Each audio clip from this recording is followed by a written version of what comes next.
I don't know what's going on, but it's all good. Welcome, everybody. Welcome to our weekly Monday morning Empower Yourself Monday. I'm here today. Actually, this is Tonya Scholz. I'm actually the co-host, but my microphone for some reason not working there. And we have an incredible guest today. And let me go ahead and check or do a sound check real quick. And I'm using an Android phone, so it's a little hard for me compared to what I'm used to. So today we have Margarita Arriagada. I think I practiced pronouncing your last name, Margarita. I'm so sorry if I pronounce it wrong. How are you today? Great, no worries at all. It's Arriagada or Arriagada, depending Arriagada. on your. No. I had my husband was practice teaching me how to pronounce it because No worries. I was trying to make you My sound more hu- Japanese. yeah, He was like, yeah. "She's not Well, I Japanese, do honey." get every once in a while. I will get an arigato or something like that. It is my husband's last name. He's from Chile. It's a Basque last name. So before we start, can you tell our listeners a little about yourself? And again, I want to full disclosure: this space is being recorded, and it's going to be republished. It's streaming right now on YouTube, Facebook, and our Twitch account, and also on our my other account on Twitter. But what we do is we cut everything up in snippets, and then we distribute all through the internet. So Margarita, can you tell us a little bit about yourself and about your beauty brand? And I also would love to talk about your NFT project. Sure, sure, sure. Thank you so much for again for having me. So I'm originally from Peru, South America. I was born and raised in Lima, Peru. Arrived in the States when I was 12 with my mom and my siblings in tow. And I'm in Los Angeles, and I've spent my entire life here. And I grew up in the retail world. I started on the retail selling floor. I studied at the Fashion Institute of Design and Merchandising and continued a merchandising career and buying in stores and buying. And in the fashion industry, I spent some time in the home industry. And then my last chapter in retail was in at Sephora in beauty. I joined Sephora at the beginning of when Sephora entered the United States, I think year three, as a head of color cosmetics, and eventually became a head merchant, chief merchant. And so I left in 2015, a little after my mother passed away, and a few years after that, I had this profound reflection of I was putting together a photo album of my mom and for our family, and just reminisced when I looked at the photos of how the fact that she was wearing lipstick in every single one of them, and I remembered how much she loved wearing lipstick. Lipstick was armor to her. And at the end of her life, she passed away from dementia. And despite the fact that she did not remember me or anyone, every time I took out that lipstick, she would perk up and she'd pucker up, and her eyelashes would just flutter. And she'd get ready for application, and she would look in the mirror, not realizing she was seeing herself in the mirror, and she would kiss that mirror because she saw a beautiful woman.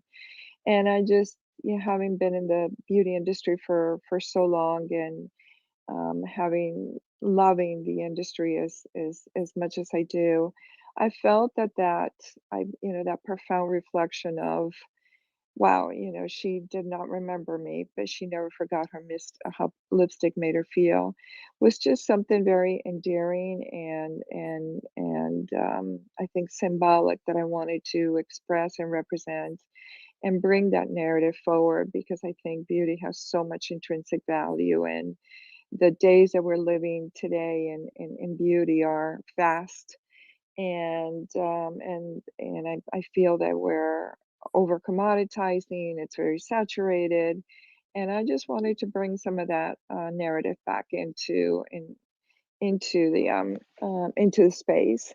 So I set off to create Valdé Beauty, which is an homage to my mom, to women, to all women, because I I feel that we all have this inherent inner strength and resilience, and I wanted to celebrate this narrative. So I launched the brand. It's what it is, they're these artistic vessels that personalize your refillable lipstick experience. And I treat it as an homage. It's a very artistic project. It so much more than just a functional lipstick. I launched it at the end of 2020, right in the middle of pandemic, where nobody's wearing lipstick anything. But for me, it was the experience. It was a narrative that was important. Um, and I wanted to talk about women and put my voice out there on where I feel the opportunities are and to really forge collaboration. And that someone led me to the NFT project.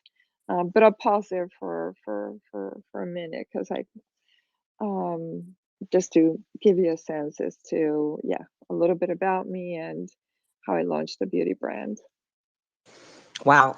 You know what? I always talk about this too. And you know, I think when I sat in your launch for your NFT project, and I listened Oh, to your story, and that's how when I reached out to you, you know, because I helped launch NARS, Francois NARS in 1996. yes. And I used to go to practice my art. I remember I spent 7 years on Mother's Day going to Menorah House, which is a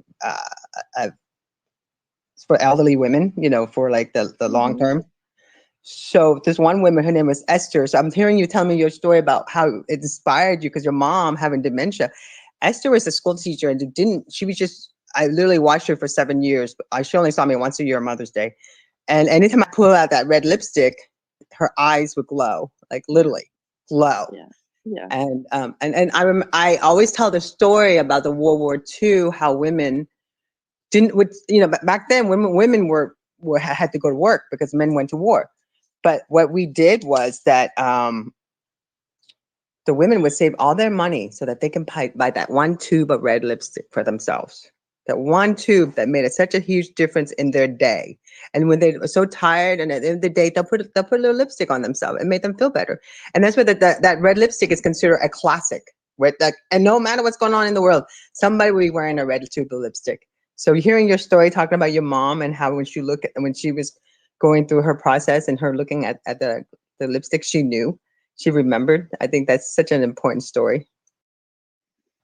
I agree, right? I mean, it's profound, and lip products have been, iconic in women's movement throughout history. And we're certainly living very, very interesting times. And so for me, it was super important to just represent, what this ritual means, and it's for many, many beauty products as well. I mean, really, it's an homage to beauty as well, and to underscore the value, right? And above and beyond the symbolism, there's so much, there's just so much that goes into creating a product, that I think many people do not appreciate and take for granted. And so the the the project, it was a very creative product. It's a very complex product to develop.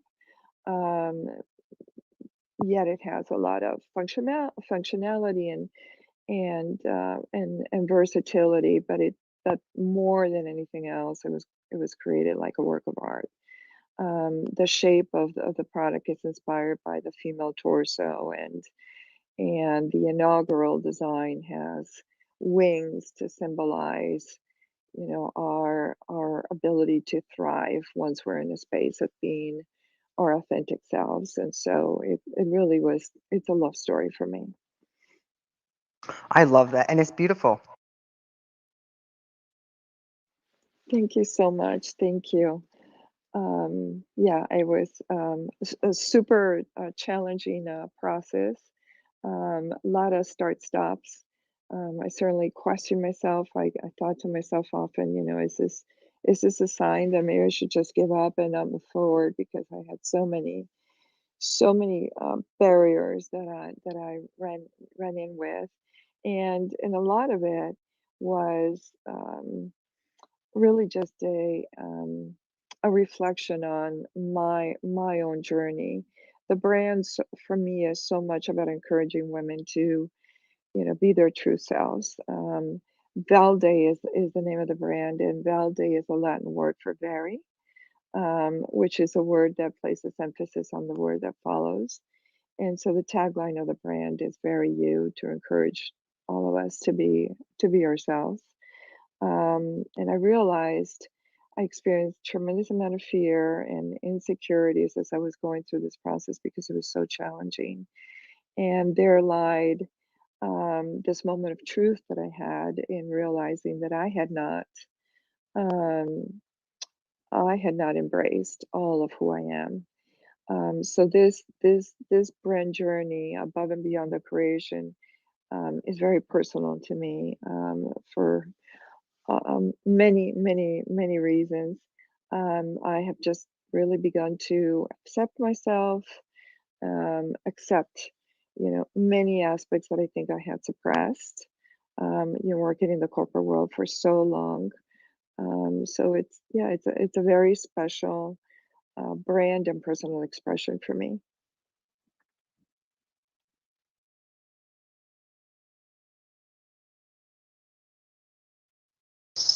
So when we're looking at your brand, and I did a story about your bio, which is incredibly impressive. And I saw the word Yadro. I actually was a rep for Yadro back in my very, very younger days in the late 80s, but in the military sales and services. But tell us a little bit about that. I mean, like since you're talking about corporate world, I mean the structure you had to go through, and this it must be, and now here you are your own boss and creating an incredible empire for yourself, and also going into Web3. Can we talk a little bit about Yadro and what you did with them? Sure, absolutely. And I cannot believe that you're associated with Yadra. What an incredible small world this is. So Yadra was a brand that was under my responsibility when I worked at Macy's. I spent 10 years in Macy's, and I ended up spending actually 10 years at Yadro. Yadro is for those that don't know, it's a Spanish company that makes these beautiful sculptures, collectible, if you will, and super popular in the 80s and in the 90s, I think. I left in 2003, and I spent 10 years with them. And it was, as it was at the peak of this mad collectability of these beautiful sculptures that were limited editions, and they would, go up in secondary value. And it was one of the brands under my responsibility when I was at Macy's, and I did a relatively good job, I guess. People thought of growing the brand. And so when I left Macy's, they called me and offered me the opportunity to represent them. I always had strong point of view of what the brand should be, and so I joined them in sales in the U.S. And throughout my journey there, I did a little bit of everything. I certainly did sales. I was a head of their collector society, which was super important for the brand. And I also worked on opening retail stores for them throughout the world, and was in charge of the branding and the design and the execution of all retail, which was an incredible project. And then the last phase of the time that I was there, I was head of product development. I spent a couple of years in Valencia, Spain, which the company is from. And I had this incredible, fortunate opportunity to work with these sculptors. And my vision and my passion at that time was to really help usher the brand into a new generation of design, because the reality was is many of the collectors were getting older, and the brand really needed to introduce new customers. And I was very happy. The last project that I did is called Humanitas, which represents human values, these beautiful smaller sculptures that represent human value. And it took quite a few years to get this project off the ground. And once it did, and after it launched, I resigned. I felt that I had done everything I could do. I had finally realized this project. But what's interesting about it is that it certainly it manifested itself when I created the my lip project, Valdé. The vessel was very much inspired. It was it was treated like a sculpture. And I think that my experience on approaching this project probably kicked in from, from my time at Yadro, of wanting this thing to look sculptural, and the level of detail. There's in the beauty space, you do not see 3D relief in any beauty products. And this definitely, the detail on the feathers and and the wings. I think my desire to really see that representation would probably, stem from my time there, as well as me entering the NFT space. Because when I set off to create this Divine Collection project, which I started a little over a year ago, I wanted to, I set off to create with a master artist these quartz vessels that were going to be handmade, and there were going to be numbered editions. And I knew, since there were going to be number editions, it would be collectibles, and I would need a certificate of authenticity. And right about that time is when I started to hear about NFTs, and I had read that one of the definitions for these non-fungible tokens was that it was sort of a digital certificate of authenticity. And so that's what sparked my interest.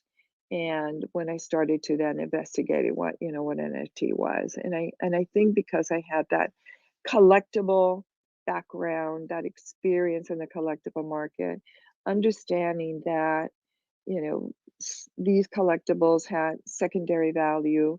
And I was always aghast at how large the secondary market was for Yadro, you know, probably bigger than the primary market. And I thought to myself, wow, these products that I worked years, sometimes it would take years to, see it come to life, that maybe you would sell for, let's just say, $1,000 for a limited edition.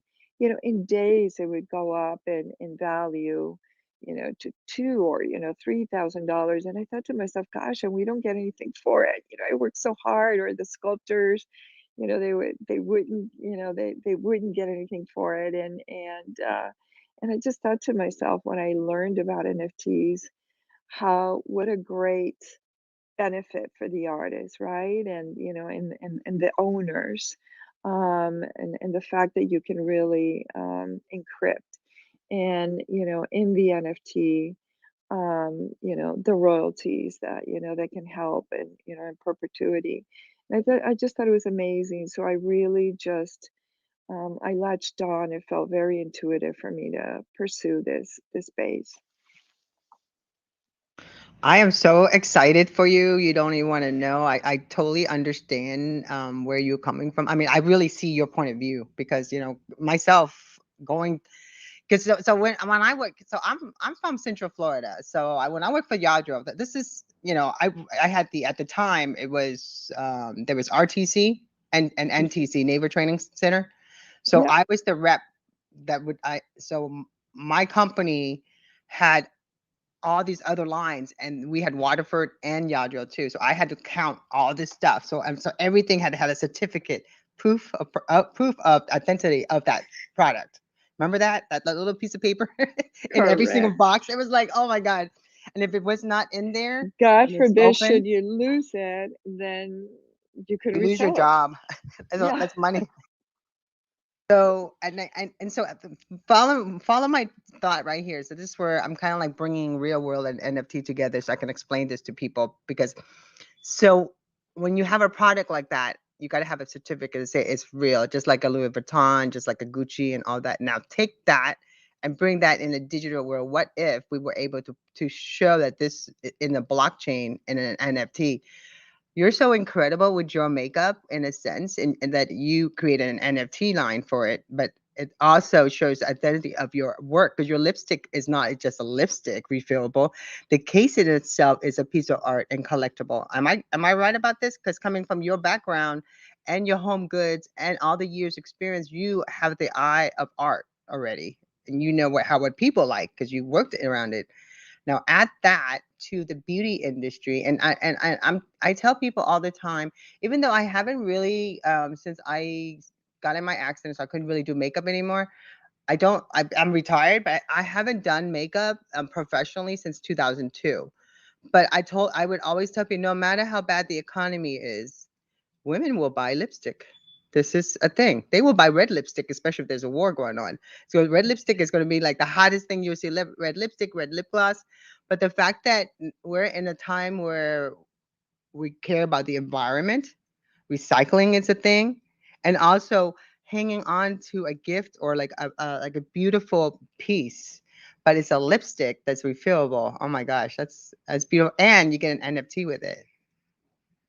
Yes, um, I definitely wanted to be something that would appreciate in time, because you will know, having been in the industry, that today, it's like what cars used to be. You get it out of the dealer, you take it out of the dealer, and depreciates in value. That's the way beauty is, and all beauty products.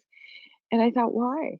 Why can't there be a product that symbolizes more, that is has more intention, that is purposeful, and that it can appreciate in value.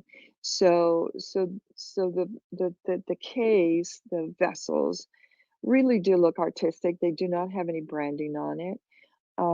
It's just a piece of art that's functional, that you can use, but you can also admire, and have it mean something to you. I created in such a way that, for me, very humbly, I would hoping that it could be a catalyst for connection with other people, other women. That when you receive it, that this is it's something special. It's an experience that you're going to remember. And so that for me, this aspect of connection, that you'll always remember the person that gave it to you, or if you bought it for yourself, you will remember why, and that would appreciate and value, and appreciate from an emotional aspect, in time, is what I wanted to set forth. And you know what? And I see your lipstick on top of a nightstand. It looks so pretty next to your perfume bottle. I'm sorry, I was just having like a thought as Thank far as you. a luxury brand. If you're looking at something and people buy, I always felt besides the makeup itself, that the prestige of the item in itself, when you take out a lipstick or you even like give one to your girlfriend and share it with them, and I'll add an NFT to that. That's like that is so dope. I'm sorry. I'm all excited. Thank you so much. Thank you. I have loved. I'm super super new, but I have loved every single aspect, despite the fact that it was challenging executing this project, probably because it was a digital. It was a combination of a physical product with a digital artwork, was very complex, and my audience is beauty. I'm just really starting to build community in the NFT space. I knew that I wanted to do this, but the execution, the operational execution, was difficult. Ushering people to be able to transact via credit card was challenging. Every single aspect was very, very challenging. But at the heart of it all was the fact that I was able to collaborate with these wonderful artists. One of them is a Latina artist, Serena Ellis, And you know, the manifestation. We had another artist from Poland, Adriana, as well, and it was just, you know, this collaboration, the manifestation of the sum of all the parts that is so much greater than the individual pieces, which I think is what NFT is all about, was just magnificent. Sorry, I need to get a little water. I know where I go for it. Yeah, I got my black tea here, my morning English black tea. I ran out of my Vietnamese green tea, but I think my cousin's coming back soon, so I'm hoping she's bringing back my tea because we went. It's I survived the pandemic with it. I was doing great, and then we ran out for like a month. Now I'm like, oh, I'll drink the black green tea. But it's interesting how when you got to have certain things you drink. It's tea. Like for me, I used to be coffee when I was in cosmetic. Oh my god, I drink so much coffee. Yeah, I think I was like same. amping up like No more. ice black coffee. No, mine was I don't know why I'm still standing. Kahlua iced coffee from Dunkin' Donuts, like a triple. Because I was in the Oh, Bay with wow. Suzanne. This is Sexth Avenue in Boca. I was in the Bay with Suzanne, and Suzanne is the Clinique girl, so she's cool. I totally idolize her. She's so freaking cool. But she got me on this hook, and so I'm the NARS girl, so I don't have no skincare, so I use hers or La Mer. So all of us were addicted to this drink, and we had like containers of it in the back of on the cosmetic counter. The first thing in the morning. That's great. Wow, incredible. That's a revelation. Well, I love talking shop about because it's been a long time since I've gone stand behind the counter, but like I mean I just remember the good times, like the fun times each one of us had, because each of us have are trained in our line, right? Working at Macy's, you're trained in certain lines, and you're educated Correct. by that line. But the relationship within the I guess our booth, as you want to call it, our area, and then the department itself, and then the department within the store. It just is interesting. I always find it very, high. So when I go and speak at the different stores for NARS, I always have to make sure people were like, I always check out all the departments. So now here we are. That's so 19th century. So or 20th century. Now we're in Yep. 21st century. Now, like, and to think about it, I'm going to be honest with you. So I've been studying NFT since February of last year. I'm like the girl. Like I was obsessed with NFT actually, but I wasn't an artist. I'm more of a communication specialist. I became like, when I got obsessed with social media back in 2006, 2007, that was like, oh my God, incredible for me. That was Web 2. My chapter was like 2000. I was the 2008 president. So now, I when I was during the pandemic, we didn't do much. We didn't meet. So we weren't really doing anything. So I was researching Twitter Spaces, and then I met Lucas Bean, and then so from that moment on, I was just thinking, wow, couldn't we do that to makeup? And your company, your project was the first one on my radar. Okay, and I have a lot of radar. I'm in everything. I'm involved in every NFT project there is. You could think of. I'm always like jump. I'm not Wow. like as far as the person that's like, part of funding. I don't buy. I just figured out my wallet recently, and I saw all these hidden stuff that people have given me from last year that I say, yeah, go ahead. Here's my wallet. And then I'm like, where is it? I never see it, right? So I never check it. So Chaos and we actually got so mine I got from an FT underscore avatar here, extra rare X. So I discovered this. I discovered the freaking hidden thing. So I had such a blast on this, but like I'm like thinking, oh my god, I want to go get more stuff. And but yours is the only cosmetic line that's really bringing digital art. I mean, like I thought of I'm like thinking about this back in Second Life, back in 2008, when you were like, you go on Second Life, you get all this stuff digitally, then you can turn around and trade in your Linden dollar to get real stuff. And here you're doing it now. So tell me about it. You heard of any other line? Because you're the first one that I know of. There's actually your former alma mater, NARS, launched some digital art last year in the summer. You know what? I And heard about it, but I didn't hear yeah, about it. It didn't go on my radar. I thought he just yeah. started. There's a few brands. Elf Cosmetics launched a project. Siate in London, also. They all launched digital artwork. And When did then, all this happen? This is so weird because you yeah, know it why? happened last year. It happened, It didn't get I that think, much buzz in the NFT community with the you women know that what? are involved It in. was, it was, it did not. You're Did, absolutely did right. people Not even in know the what an NFT. NFT was to their market? Because the people in their market was like, they don't, No. until someone that like Reese Witherspoon, who used to buy Dolce Vita from me, and she, like she used to go to Beverly Hills and buy that lipstick. That was her favorite lipstick. Yes, So, Dolce yeah, Vita was yeah, is like great. No, to answer your question, no, I don't think that the NFT community was aware of it. I think it was primarily, I don't want to undersell, but I think it was primarily headlines. Tapping, Clinique has also launched an NFT project, get the part of hell their out of here, really? part of their loyalty program. Yes.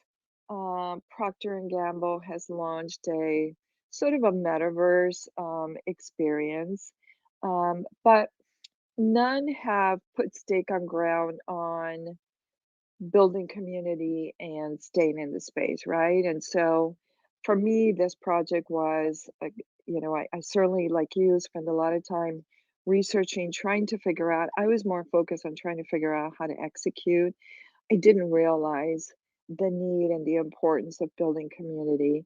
The product was coming, and I needed to execute this project. And little by little, I have learned and realized, how important and how terrific the communities are. Particularly for women and for me being Latina, the Latinx space is also really wonderful. And so I'm committed. I'm very committed to the space. But I haven't seen other beauty brands that have said, "Oh yeah, this is a path. This is part of the roadmap that we're that you know that they're going to pursue." I do think that most likely some of the other brands like NARS will probably do another project again, but for me, I'm completely committed and in staying here and building and figuring out how to continue to create value for collectors and for artists and beauty entrepreneurs. So from this divine collection project, the NFT project that we launched at the end of January, all the net proceeds of that project are going towards a fund to support Latinx beauty entrepreneurs to really help with improving representation in the beauty space. And so it's a project that will kick off sometime in April or May this year. But that's my vision and my passion to figure out how to continue to support, lift women's voices, drive collaboration, and and in a space such as this one where women's representation is needed, that we can help shape it and help create wealth for women. I'm very very excited to be in this space. Yeah, me too. This is like so important now. Well, if anyone want to grab the mic, you're welcome to. Hey, Casablanca, if you want to come up here, you're welcome to just request. But yeah, no, I think this would be great. You know what I'd love to do is like get all the different brands together and make it a metaverse, but make it more like a hybrid. You can still do the metaverse, but you can do something in real life. I mean, there's a vodka brand. I know they're following me. I mean, you're a cosmetic, like I guess coming from like I only got into NFT not to create the art, not to create the product. I'm more like the promoter slash communication person. So this one of the spaces host, Madeline, she asked me, and she's like the queen of Twitter. I'm just, I just hang out in Twitter because I'm obsessed with Twitter spaces. So she asked me, what's this thing with NFT? And I'm like, it's really every project. If you really if social media is your business, it's the exact same thing, same social media campaign. And she's like, what? I'm like, yeah, same thing, same. You got to build community. You got to get people to talk about it. You got to explain what it is. It's a different platform. It's on the blockchain, depending on what you're using. But it's the same thing. Same, like if it's something big, you want the media, you gotta do a press release, you gotta do a media advisory. You gotta still do Web 3, but you also gotta do Web 2. A lot of people are not. You should see me. I didn't even realize there's this whole hidden part of my wallet. Oh my God, could you imagine the average person? And I've been on doing Twitter Spaces and NFT since February of last year. It's been like a year now, and I've never really focused on the wallet. I never really like collected anything. I just help people. I just jump in, I help people, and I leave. Because sometimes when you create a community where people just are together and just you know having fun, and like this is where I want to build my passion. Like, when I got into social media back in Web 2, back in 2006, 2007, I didn't go, oh, I'm gonna go make a lot of money. And because it takes a different type of people, and some people have a different way of arriving. I just like my journey to be a different way. And I just find like doing like this type of project, like doing Empower Yourself Monday, just for women communication, that for me it's empowerment for me and people I hang out with. But also, if we could come together as women or even men, like just to come together, do an event, and maybe I don't know, help fund a school, fund something. I feel like as a community, everybody has a place, just like one big swag bag, but it'd be on the blockchain too at the same time. What do you think of that? Will you be part of my swag bag? I think it's a great idea. I think that we're still so virgin in the NFT space, and there are so many possibilities, creative possibilities on how to add value. So yeah, I'm open to considering, new approaches that really engages, but most important that adds, utility and value for people. Um, while enhancing the total, right? Important for me is that it did not get devalued. I mean, it's the reason I do not offer discounts on my project, and my brand. I will gift you, because I want to add value, and I believe people deserve it, and it's important, but without devaluating the product, if that makes any sense. No, I totally agree with you. I'm looking at more like, why couldn't I do this in the blockchain like I do in like when I do an events, I would get all the exhibitors to give me one item of theirs that has their logo on it or whatever, that I put in the swag bag. So, and I'm usually doing medical conferences. So there's like 3,000, 5,000, sometimes 10,000 that I'm like in charge, putting the same item in 10,000 bags. It's not fun, but I have a team. But I was thinking, why couldn't I do that? Because I was doing that for when I was researching how to do more of like virtual conferences, and having swag bags so people don't have to lug that shit around. Because I've gone to conferences where I have to bring a luggage to pull it around. So with this in mind, I was thinking, couldn't I come up with an event where really people who buy into this token really is to donate to, I'd like to donate into what's going on in Ukraine, just to test out what the community can do together. And a swag bag could be something that you donated, and then we can put that in part as the people we can auction it off, and that goes into the fund, and then they can, and we can, and it's all, I have people that do the smart contract, but I think I don't see why that can't be done. Like if you guys were to donate it, you get credit, and all that would be one lump sum of that event that is going to be donated to a nonprofit for that event. Does that make sense? Right? Doesn't that? It'd be less work, I Com- think, and also it create a lot of awareness. completely makes sense. Yes, absolutely, you should go for it. So I'm glad. And so you're gonna be. So when I reach out to you, you donate toward it. It's gonna be called Well, Make I'll Love figure Not out how War. to That's donate my first. something. I can't donate the vessels, unfortunately, but I'll figure out how to donate something.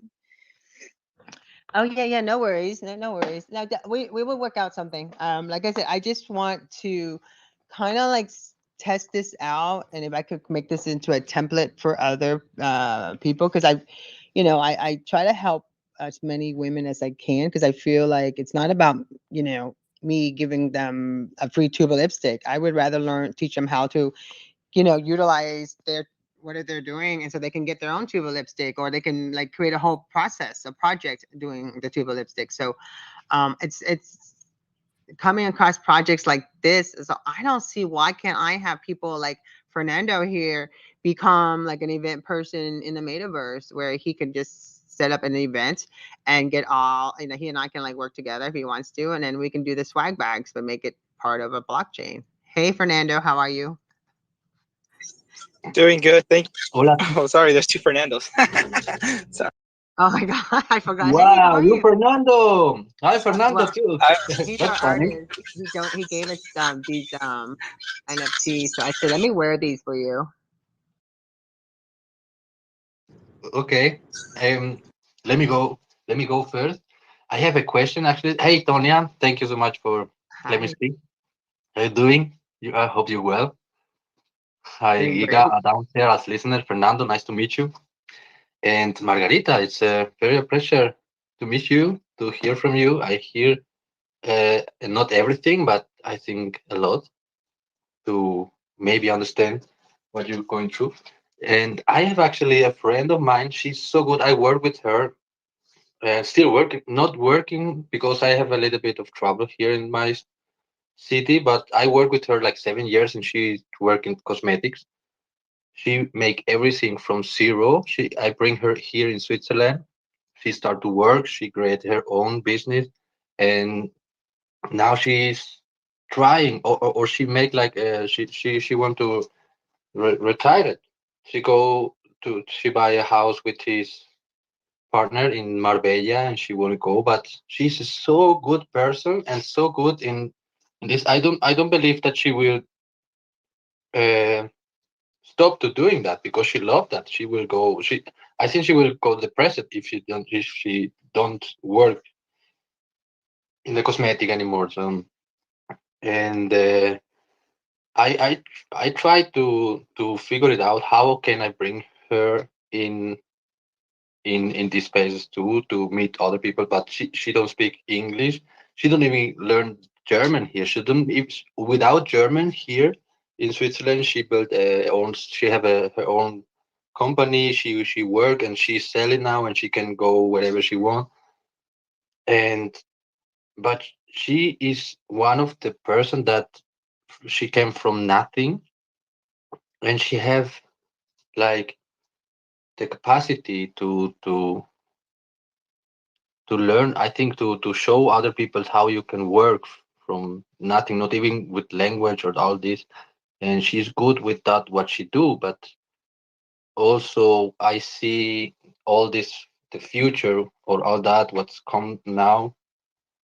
It's difficult for her to learn or to onboard in that. She try with Instagram, with the web through a little bit. And I just want to know maybe if there is something there that we can do to work maybe with her too, but I think the from first thing you need to do is have her come on a space like on a Monday morning like this, and even that we have translation in Twitter Spaces, so she can have it set to her language. So while we speak, it can translate for her. I think that's the first thing, and you introduce us, and she has to come up what she love and want to do, and but first we have to let her know what it is first, like try it out. yes, thank you, Sonia. I was like, uh, And I'd don't love to meet her. get in my mind. But yes, I would love to. I would love to bring here. I maybe if we have like a special edition space or something like that, I will try to convince her because she's like, no, I cannot do that, or it's like. But when she see other people like you with cosmetic trying to go in this world, and then maybe she got inspired and something like that. That will be great. Yes. No, I'd love to meet her. But I actually I just I just started a, beauty spaces bar. It's gonna be it's kind of like insider edition, but it'd be about beauty. So we do skincare, we do lipstick, we talk about. We just started. It's kind of fun because I represent the 50s, I'm in my 50s. So we need a 40-year-old because I have a 20, a 30. I think Kara's in her 30. We don't have anybody in the 40. I'm in my 50s. So I was going to Yeah, get my she's girlfriend. 47. She's 47, Oh, so she'd be she's almost perfect. your She'd age. come into our But space. she's lovely. She's so good. She's so. I think she will be great in this team, in this cosmetic team. She have the heart for that. That's what I mean. That and yeah, it would be great to see her here with you, building a kind of community with heart and passion what she do. Because I work with her, but I never saw another person work like her, and she's my best friend, and is will be a beautiful energy from her side. I think, like yours, of course. No, I believe in co-branding, Margarita. That's why my belief